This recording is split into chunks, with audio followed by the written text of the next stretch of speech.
प्यार राजा हमार कोयल में कप हो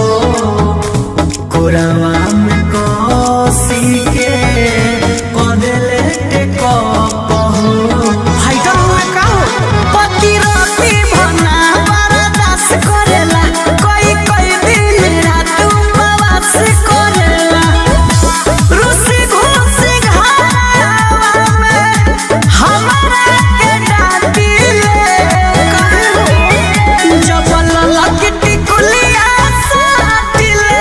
त राजा जी गलिया काटी ले जब ललकी कुलिया साटी ले त राजा जी गलिया काटी ले